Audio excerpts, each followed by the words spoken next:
Darlings, how are you? It is me, Ed Stott, and Pincho. If you're watching on video, you'll be able to see her. And we are back with another episode, another weekly serving of self-improvement. And I am so thrilled to be here with you.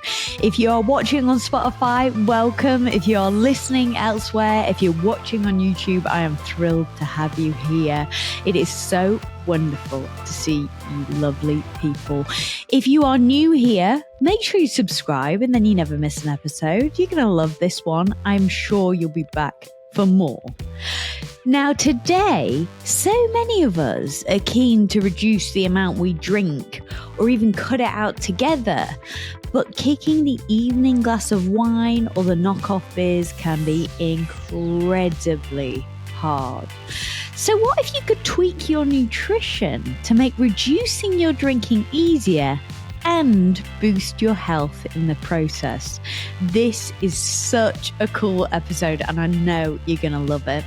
If your nutrition is something that you are working on this year, and I'm sure after listening to this episode, it's going to be something that you are absolutely going to double down on, I want to tell you about something that's really helped me to nail my nutrition this year. I found a way of doing it that doesn't involve hours of meal prep, a whole bunch of expensive ingredients, and heaps of time spent researching healthy recipes. Outsourcing my meal prep to Youfoodz has taken the mental load out of making sure my meals are healthy, fresh, and nutritionally balanced. Every week, you choose from 60 meals, let gourmet chefs whip them up for you, and you have them delivered fresh to your door, never frozen. They're always adding new meals and tweaking recipes to keep it more delicious than ever before. And there's no cooking, no dishes, no cleanup, and best of all, I've reclaimed my Sunday afternoons from meal prep hell. Amazing. Make sure you use my code HELPFUL, HELPFUL, for up to $200 off your first 5 boxes.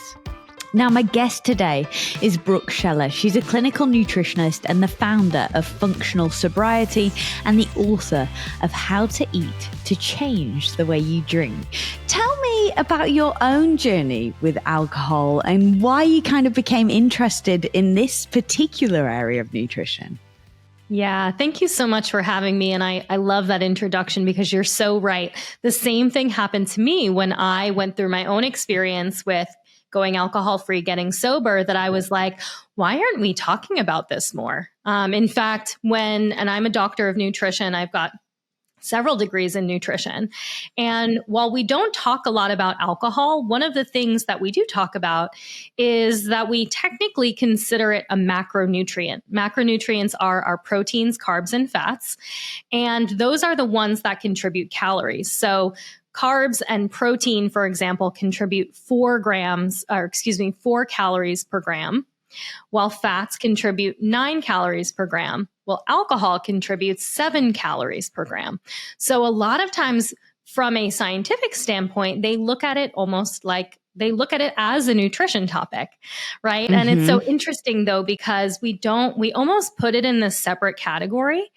And one of the things that I'm really passionate about with this work is bringing alcohol into the health and wellness and nutrition conversation, because it is a key component of our health. And so many of us are struggling with this topic, exactly like you mentioned. And in my experience, I'm someone who, even though I have several degrees in nutrition, long-standing background in health and wellness, I also was a really heavy drinker.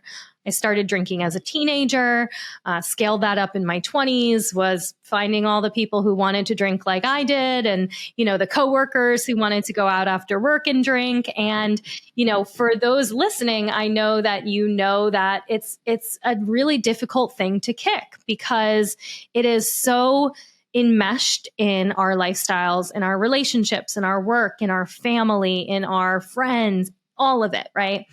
And by the time I quit drinking in 2021, I had moved from being a 4 or 5 day a week drinker up to a daily or almost daily drinker.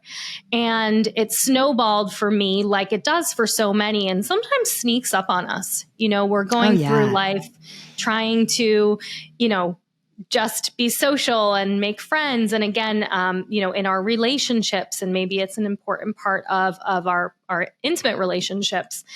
And before I knew it, I was drinking daily, if not every single day, and really struggling with that. And I came to kind of the end of the road in the spring of 2021, where I really recognized how much my mental health was suffering, how much my physical health had began suffering. And I knew as a health expert that alcohol was not helping me. But it really took me getting to feeling really bad before I was able to make that change. And part of why I'm passionate about sharing this information today is hopefully so that people can explore this before they get to a point where they are feeling like they're addicted or they have had serious consequences because of it. And so a few months into my sobriety journey, I had that exact awareness, Ed, of why aren't we talking about this as part of the health discussion? And so that's been my mission with the book, with the work that I do, is bringing it in, not having it as a separate conversation for people who have addiction, but that this is something that really affects every single person in our world today. Yeah, absolutely. And as you say, it's so easy to slip into that, isn't it? Because, I mentioned to you before we started recording, I am now quite pregnant. So obviously I have had 7 months enforced no drinking. And it's been quite a revelation to me, because it's I think it's one of the few times in your life when you don't drink and people don't go, really? You sure you don't want just one? People go, oh, of course you're not drinking, So it's quite easy to have, that amount of time unchallenged. Whereas ordinarily if I went out, with anybody and they go, oh, you're not drinking, because I think one of those things is that it threatens how other people live, right? So they're like, oh, okay, if you're not drinking, what does that say about me? And all those different kind of things. But one of the things that really I found was that I realized that when I was drinking probably like 3-4 nights a week, I was getting really crappy sleep 4 nights a week, and only 3 nights a week I slept properly. Like, that is a huge impact on your health, because even if you have one drink, your sleep is still so screwed up from drinking. It's wild. It's absolutely wild. I don't know where that anecdote was going, but it's just to say that I have had 7 months non-drinking, and it's really helped. So many of us, and I guess I was the same way before I got pregnant, think that if we're not drinking every day, this isn't really a problem for us. Why is that not true? Yeah, I love this question. And one of the things that I've shared, even on social media, and it gets a lot of attention when I post it, is that you don't have to be drinking every single day for alcohol to be affecting your life every single day. And I'll explain to you what I mean by that. And it's exactly like you said. When we have even 1 or 2 drinks, it affects the quality of our sleep. It affects the quality of our body's, our energy production. And so over time, it's going to negatively affect how our body is able to produce energy, cellular energy naturally. Alcohol has a very deleterious effect on our nutrient status. So even a couple days a week of drinking can lower our B vitamins, our magnesium, our zinc, our iron, our vitamin D, our vitamin C, all of the things that we like to take supplements for, and we try to eat healthy so that we can get more of. Alcohol can slash those. One of the things that is really interesting is the impact that alcohol has on cortisol. And this topic always gets a lot of attention when I speak about it. Cortisol is our body's stress hormone. And cortisol is something that we naturally have rises and falls in over time, but it's also the hormone that will surge when we are in states of high stress. Alcohol has been shown through the research to increase cortisol levels, and for there to be an increased level of cortisol for up to 7 days after alcohol consumption, which means that even if we're drinking once a week, it is still affecting our stress hormones and our stress levels days after we've consumed it. And people can probably recognize this in, maybe an example of if they went out one night and had a couple of drinks, and maybe it took them 2 or 3 days to kind of start to feel normal again, right? Usually, if we have a night of binge drinking, 4 more drinks, it's going to take several days for the body to repair itself and to come back to baseline from that.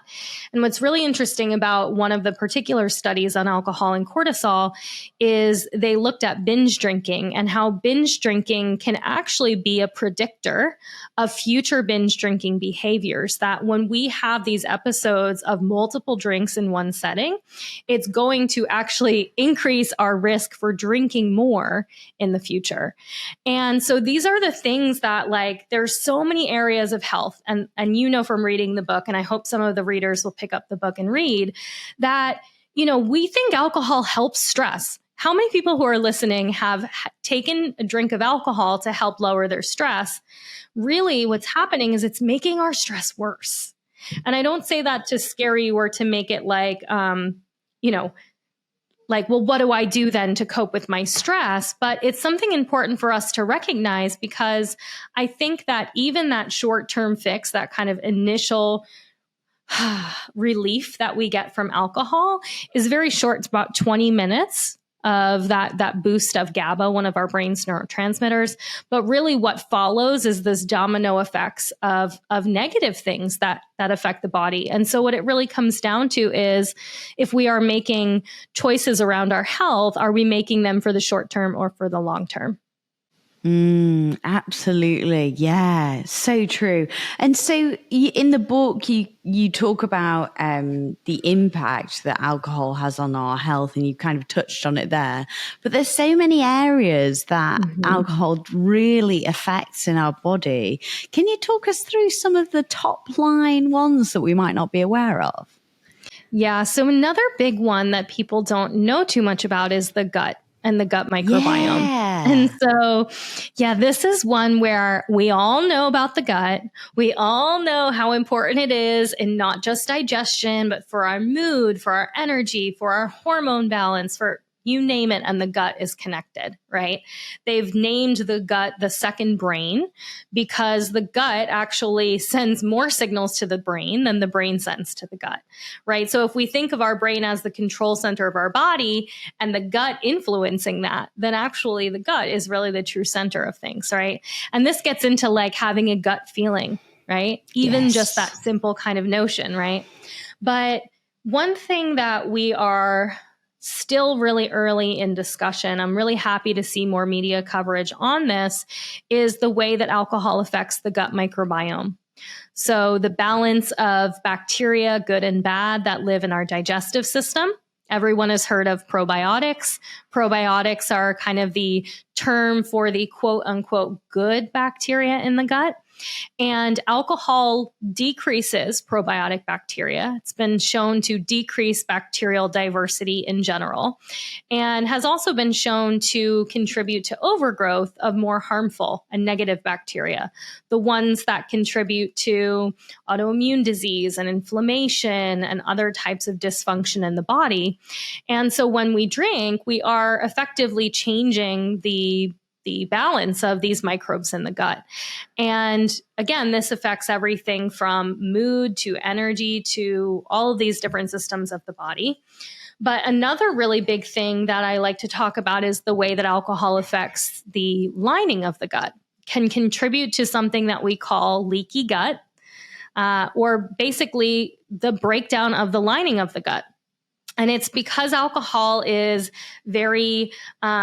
it's very toxic to the system. It creates a lot of stress and damage to the cells and the tissue in the gut, and will actually cause the lining of the gut to break down and literally become leaky. And this is the mechanism that has been associated or correlated with the development of autoimmune diseases, with other types of immune issues, with the development of food sensitivities and allergies, and other types of systemic inflammation. And so for those who are listening and have maybe been on a gut health journey, or have tried probiotics, or tried to support and heal their gut, alcohol is really negatively affecting that. And so it's an important thing to consider. I've had people come to me that have been working on their gut for years, right? They've cut out they've cut out gluten and they've cut out all these other foods and all these other toxins in their environment. And yet the alcohol is the one thing that is still there and is really, really disruptive. So there's a whole chapter on the gut in the book. Oh, yeah, for sure. I myself am an IBS queen. So obviously, naturally, have done the FODMAP, elimination diet and all that. I was drinking right the way through that. I never even thought of that. And nobody even recommends it, going back to, how we approach this as a society. Nobody even says, oh, maybe, alcohol is incredibly inflammatory. You should consider that. And also hormones. It really affects our hormones. Can you tell me about that? Yeah, this is another topic that tends to intrigue a lot of people because we don't necessarily think about them directly related to one another. But think about it this way. The liver, which is the main site of metabolism of alcohol, is also the main site of metabolism of hormones. Right? And so when we are drinking and we are putting a toxic substance in the body, we are basically taking away resources from the liver's metabolism and breakdown of excess hormones. Also, because of the way that alcohol affects cortisol. And cortisol has a lot to do, it kind of works in almost like a seesaw with our hormone production. And so when we have overproduction of cortisol, it can lower the amount of production for our hormones, sex hormones. But also another kind of interesting piece. So this goes for both men and women. For anyone who's listening, both men and women's hormones can be affected by alcohol use. For men in particular, it can lower testosterone by actually converting testosterone into estrogen. We don't want that for men. We want more testosterone, less estrogen. But this is something very common in men, which can lead to, again, some of that beer belly development, if you will, or gynecomastia, which is development of breast tissue in men. And in women, we see a lot of imbalances in estrogen. We see buildup of excess estrogen sometimes in the system. This is actually one of the mechanisms by which alcohol increases risk for hormone-specific cancers like breast cancer, because it creates this buildup of excess estrogen in the system because the liver is overburdened by this breakdown of alcohol. So this is for, specifically for women. This can affect everything from PMS, women who experience heavy PMS symptoms, irregular periods, younger women who are experiencing infertility. There are huge links between infertility and alcohol consumption, some really interesting research on this, but also women in menopause and premenopause, postmenopause that are experiencing more of those extreme hormone symptoms. Alcohol can be making those symptoms worse. Right? So we might be using it to kind of cope with the symptoms, but it's actually kind of keeping us trapped in that vicious cycle. And so, so many of us, I think we have a glass of wine at the end of the day because, we think, oh, it's great to relax. And also, I need my antioxidants. So if I have one glass of wine, it's not that bad. Why is that a huge misnomer when it comes to this idea that, just a little bit of drinking is good for us? Yeah, the discussion is really starting to change around this because a lot of that early research around the potential quote unquote health benefits of alcohol are now being refuted. We're seeing in larger body studies that the original beliefs around alcohol lowering mortality is actually misunderstood and was probably a little bit biased in the previous research. And in the studies, what we're seeing now is, and this has influenced a lot of the discussion in the World Health Organization, some of the other governing bodies that are now lowering their recommendations around alcohol consumption. The World Health Organization actually released a statement in 2022, may have even been early 2023, that said no amount of alcohol is safe. And what we did here though is, there's antioxidants, there's resveratrol. The amount of resveratrol that's found in one glass of wine, which is the quote unquote recommended amount, is actually quite low. That if you wanted to achieve the benefits from resveratrol, you'd have to have many, many glasses of wine. And here's the challenge, right? Is we're always looking for that thing, right? We're looking for like the pass, like the hall pass, Totally, to be like, well, I yeah. can get away with this thing, and maybe it's not so bad for me. Is really that, I think we hook onto the things that allow us to get away with the things that we want to, right? So we've kind of hooked ourselves onto that. The industry has hooked themselves onto that, right? Because there's been huge increase. Actually, if you look at the statistics, the sales in wine in the late 90s, when that research first came out, wine like jumped off the charts in terms of sales, right? Because people actually were thinking, I'm doing a good thing by drinking wine. And there's no argument to the fact that anything over that small amount is definitely problematic. And some of the research that showed that no alcohol is better is biased. It's kind of a long story as to why. But people who don't drink at all typically don't drink because of health reasons. And so there's some biasing in terms of who the people are that are not drinking. Right. But the other thing is that regardless of what the alcohol is mixed with, right? So whether it's wine, whether it's beer, whether it's liquor, whether it is mixed with club soda or juice, whatever that might be, doesn't matter as much as the fact that the ethanol, the actual molecule that makes you feel drunk, is the one that is toxic to the body. And I share that in that most people don't really understand or put the connection together that the reason why we feel drunk when we drink is because our nervous system is being poisoned. Like the alcohol itself is making us lose coordination and balance. It's why we would vomit if we drank too much, because it's a toxin to the system. And so it is that piece of it that is the problem rather than the what it's mixed with piece. If that makes absolutely. Sense. Totally. And, with the research, I've really started to scrutinize a lot more the research behind food, alcohol, I mean, even certain medications.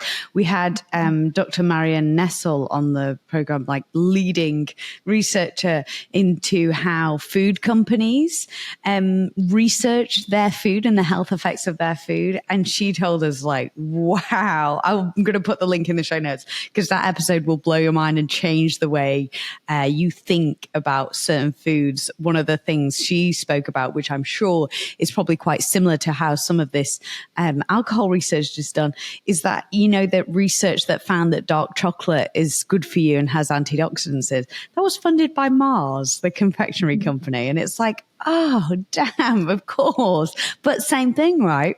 We want to think that these things that we really enjoy and that we, like indulging in, it's like, oh, well, they're actually quite good for us. It's like, no, they're not. You're kidding yourself, really, really interesting. And so in the book, you talk about some of the types of drinkers and what motivates us. Can you talk us through some of those main kinds of drinkers? Because I think a lot of people are going to think, oh shit, that's me. Yeah. So this is something that I developed. The 3 drinking archetypes were developed based on when I first started doing this work, as I shared with my story, I was a pretty heavy drinker by the end. I would identify as having a physical addiction to the substance that I had a really difficult time stopping, right? I was past the point of just drinking on the weekends, and I was feeling a physical need to drink. And this happens in a lot of people who end up, eventually getting sober because, they've kind of reached this point where it's sobriety or not, right? Mm-hmm. And that's how a lot of the previous belief system around sobriety and alcohol use is. It was you're either an alcoholic and you get sober, or you're normal and you're fine, right? And when I started doing this work and I started opening up groups to run kind of these nutrition-based sobriety programs, I had a lot of people coming to me who did not drink like I did, who drank only on the weekends, a couple times a month. But when they drank, they felt like they couldn't stop. And they were saying to me, I don't identify with full sobriety, or I don't identify with needing this extreme approach, but I still feel like I need help, or I still want some support in this. And so when I started this process, I wanted to have this information apply to a wide range of people. So I created these drinking archetypes. There are 3 main ones. There is a 4th one, which I don't talk about too much. The 4th is the nonchalant drinker. It's someone who orders a glass of wine here and there, might not even finish it. Alcohol doesn't really play much of a role in their life. But the other 3 archetypes are the social drinker, the stress drinker, and the habitual drinker. So I'll give you a little snippet for each one. The social drinker is, just like I mentioned, someone who's drinking more in social settings. It might be weekends only. It might be a couple times a month, might be once or twice a week. But these are people who oftentimes feel like once they start, they can't stop. That maybe they go into certain situations with certain friends and they can't say no. And, before they know it, they wake up the next day and they're like, man, I only meant to have 1 drink and now I have a hangover because I had 4, And so that's our social drinker. The stress drinker is someone who drinks a little bit more often. Maybe they drink a few more times per week, but they drink mostly based on stress. They drink at the end of a long workday. They drink after a particular stress trigger. This is someone who might, at the end of the day, be like, I need a drink kind of person. And then the habitual drinker is someone that's more in alignment with what you might believe of traditional addiction. This is someone who's drinking more like daily or almost daily, is feeling more of that dependence on the substance, and is really struggling with going a few days in between drinks. And the reason why I developed this is because when it came to recommendations, the way I would support a social drinker would be a little different than how I would support a habitual drinker, right? And if we know kind of the mechanisms behind why we drink, how we can then support them might be a little bit differently. So again, with our stress drinker, cortisol might be something really important for that person to look at and consider, and using foods or supplements that can help lower stress might be the most effective way for them to approach alcohol reduction or cessation. And if nutrition is something that you need a little extra hand with, don't forget that this episode is brought to you by my friends at Youfoodz. This year, I decided to have them take charge of my meal prep. No more mental load of not only deciding what's for dinner, but making sure it's fresh, nutritionally balanced, and delicious. And let me tell you, it's been an absolute game changer. I no longer waste my Sunday afternoons filling containers with boring recipes that I don't even want to eat when it comes to dinner time. Youfoodz deliver gourmet, nutritionally balanced meals, fresh, never frozen, right to your door. All you do is hop online and choose what you like the look of from over 60 meals that are constantly being tweaked and added to so that they're more delicious than ever before. And let me tell you, we've been hearing about the importance of protein. They are packed with protein. It's really helped me up that in regards to my nutrition game because I'm a vegetarian. It's kind of tricky to get that in, but this has really been a game changer for me. Plus, there's no cooking, no dishes, and no cleanup. Hello. Make sure you use my code HELPFUL, HELPFUL, for up to $200 off your first 5 boxes.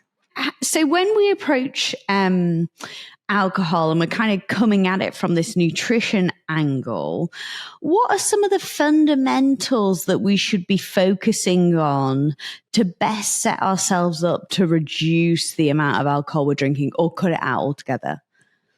Yeah. So one of the big tenets that I speak about is protein, and protein in order specifically to support blood sugar.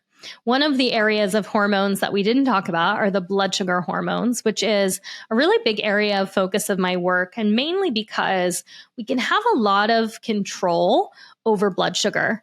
Blood sugar can have a lot of control over us, but we can also affect it quite readily through the foods that we eat and the choices that we make. But especially with people who have a heavier alcohol use history, we have the tendency toward experiencing more hypoglycemia or low blood sugar. And because of that, when we get into these states of low blood sugar, it can manifest as a craving for alcohol, or it can manifest as a craving for sugar, which is why a lot of people, when they cut out alcohol, they begin having these extreme sugar cravings all of a sudden. A lot of the previous discussion has been around alcohol and dopamine and how sugar can also kind of give that dopamine hit and that dopamine boost. But what I'm really finding, especially with the clients that I work with, is that if we are able to adequately avoid low blood sugar, and regulate blood sugar by increasing and regulating protein intake throughout the day, it is really effective in eliminating alcohol cravings. So a lot of people really struggle at that afternoon time frame, that 4 or 5 o'clock. Yes, the 4 or 5 o'clock. And I had this moment of awareness early on in this research process where I had this one client, and she would say to me, Dr. Brooke, I have to have the glass of wine at 5 o'clock. It gives me energy to get through the rest of my day. And when she said this, I'm going, energy? This gives her energy. I'm going through and I'm going, okay, well, when was the last time you ate? And she's like, oh, well, lunch, I had like a sandwich or whatever. You know, I had like a little thing for breakfast and a sandwich at lunch. And I'm sitting here going, she hasn't eaten. She simply has low blood sugar, and alcohol. While alcohol lowers blood sugar, if we're having something like wine, which contains sugar and carbohydrates, it's going to give us a little bit of that spike in blood sugar before it causes a drop. Right. So oftentimes my first recommendation for people, especially if they're struggling in the afternoon, is having something to eat, protein included, because oftentimes just simply doing this, it can help us avoid that desire for alcohol. And even throughout the day, we really want to focus on protein at breakfast, protein at lunch, really stacking protein at every single meal and snack to keep that blood sugar stable throughout the day. What it's also going to do is it's going to help us avoid these major fluctuations in cortisol. Cortisol, again, being that stress hormone, which is, again, part of the reason why we feel that increase in stress and that desire to have something to drink. So we want to really work on keeping the blood sugar stable so that we're feeling stable all throughout the day. It's going to help make it a lot easier, especially if you're someone who struggles at that afternoon time frame. Oh boy, when I read about that, I was like, that's why I have to have, you know, when you get in from work and it's like 5:30 and you're like, damn, I just really want a beer. And for me, 100%, because I don't really snack, which I don't know if it's a good thing or a bad thing, but I just eat, you know, breakfast, lunch and dinner. And so when I get in at 5 o'clock and I've eaten my lunch at like midday or 1 o'clock, I'm absolutely freaking rabid. So of course you're going to want a beer or something to pep you up. I was like, oh, duh. Of course. Yep. So what are the kinds of foods that you like to recommend people adding in to really boost that protein? Yeah. So I'm a big proponent of animal protein. So I'm not a plant-based person, but the reason why is because not only are the animal-based proteins more complete in terms of the amino acid structures of the foods. A lot of what people don't understand around protein is we think protein is important for muscle and for, you know, building lean muscle mass.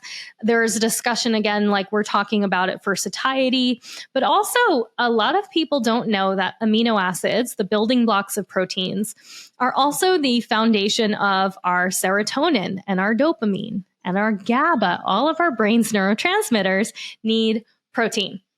And some of the other nutrients that are included in animal-based proteins like B12 are also really important for mood and brain health. And so I'm a big proponent of incorporating animal-based protein in.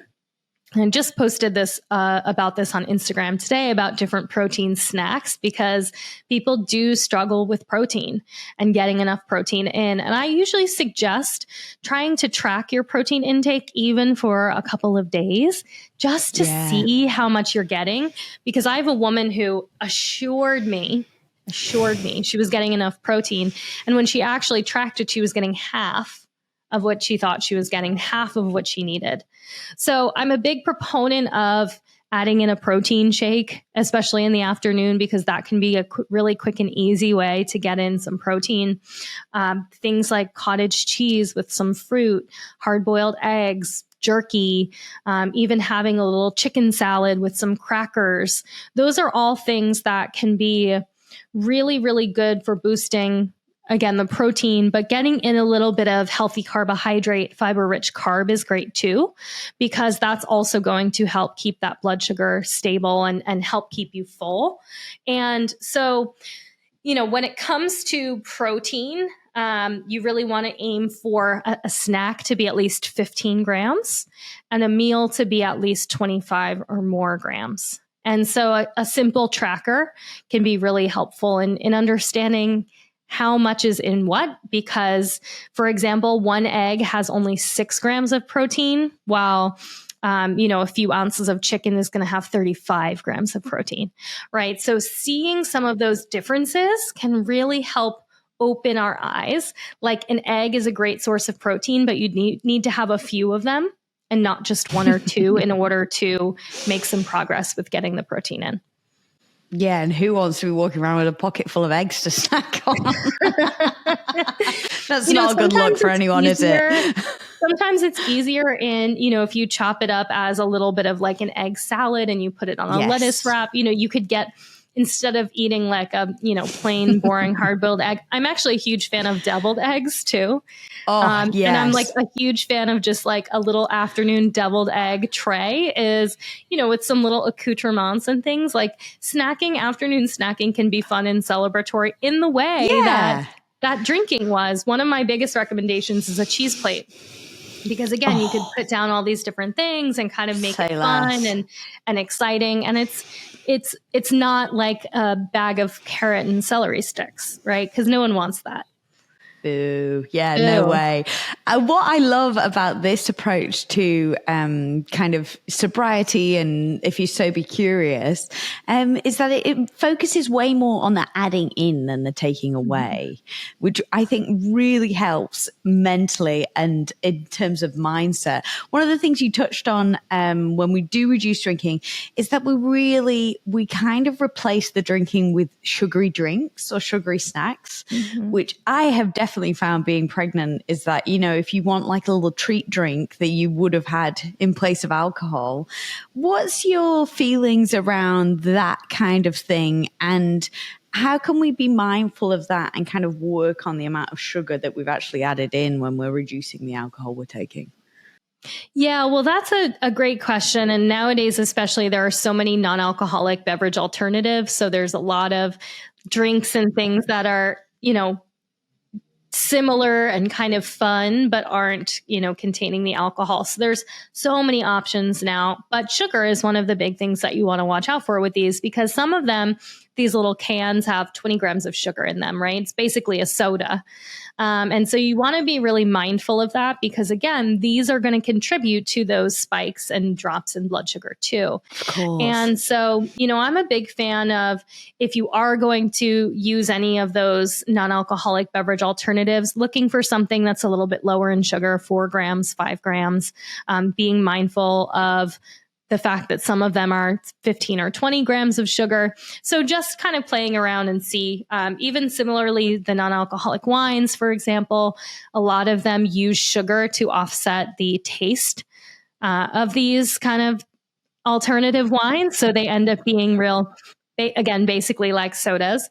But there's a lot that we can do with fruit and, making mocktails with turmeric and lemon and ginger, for example. The book has recipes in the back, 40 food recipes, but also 10 drink recipes.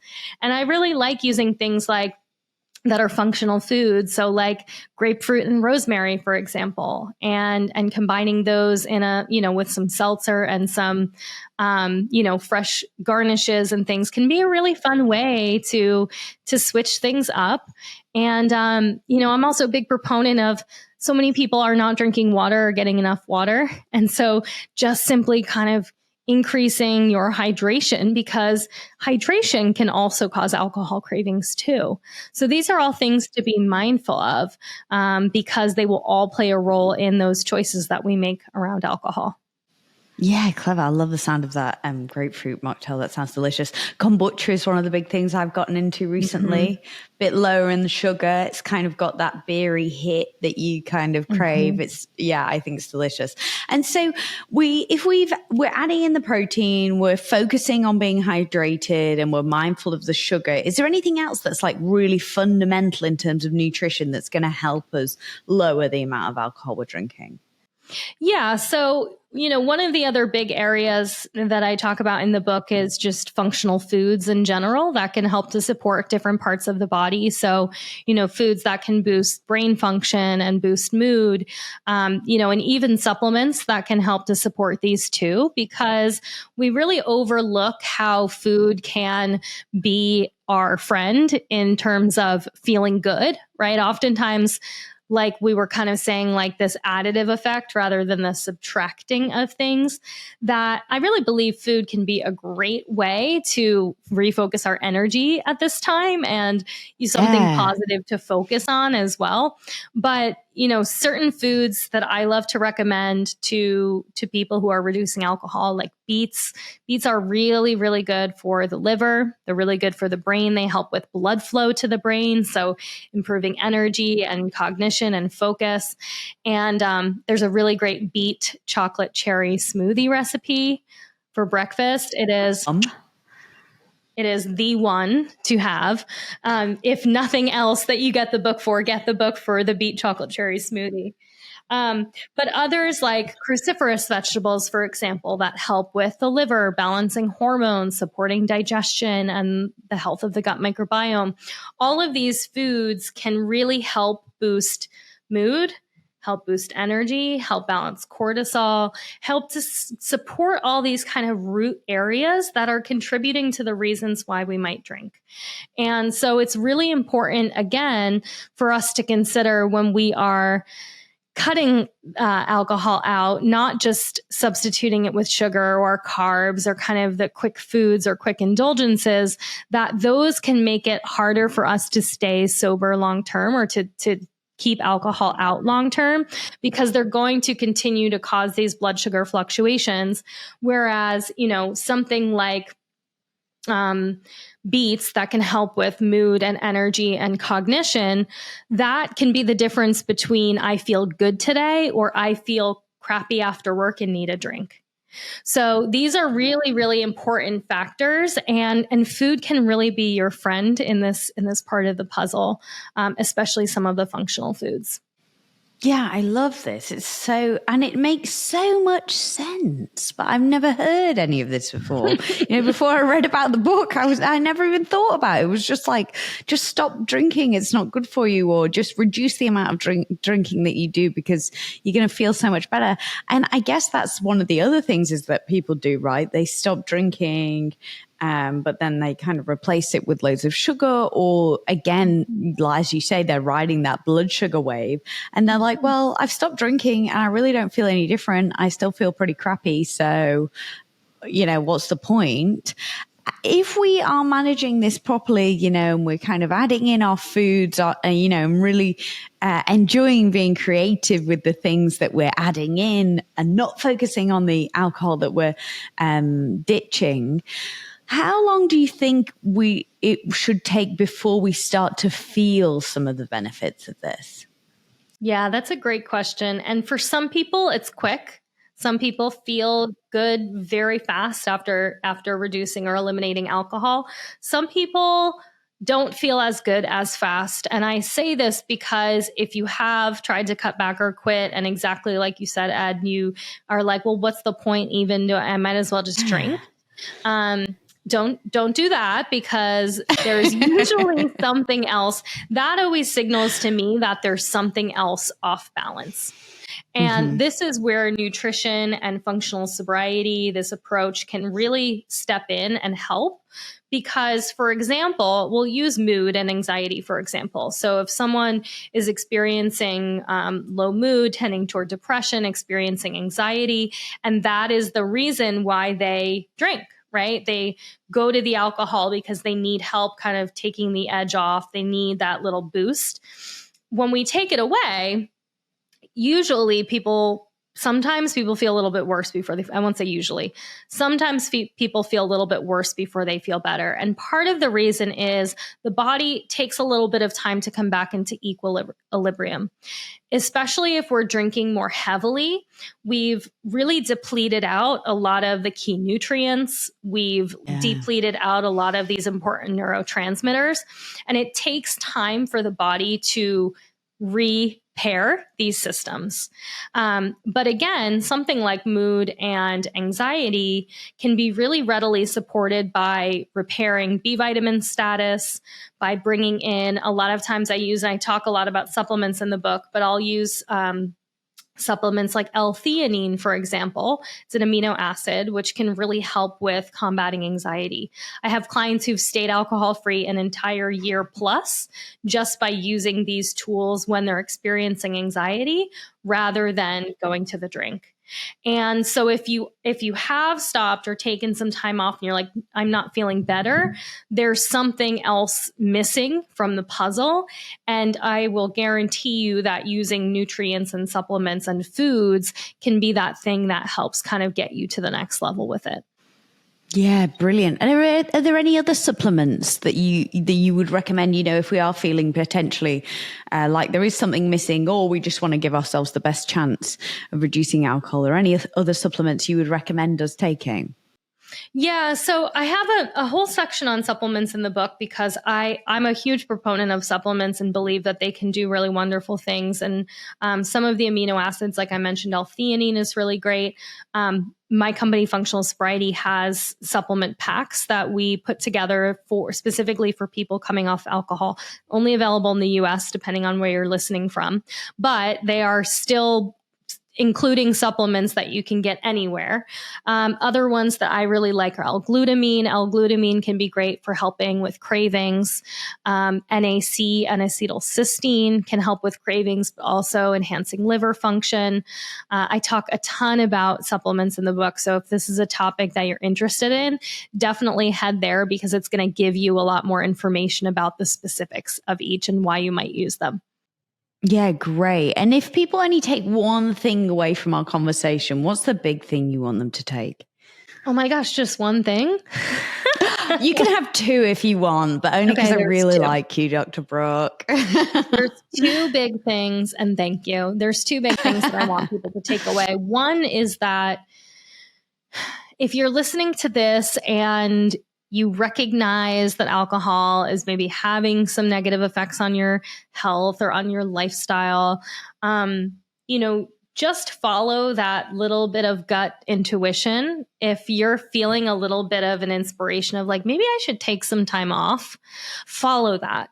Because in my experience personally, but also working with others, removing alcohol was that one thing in my life that opened up 30 other doors.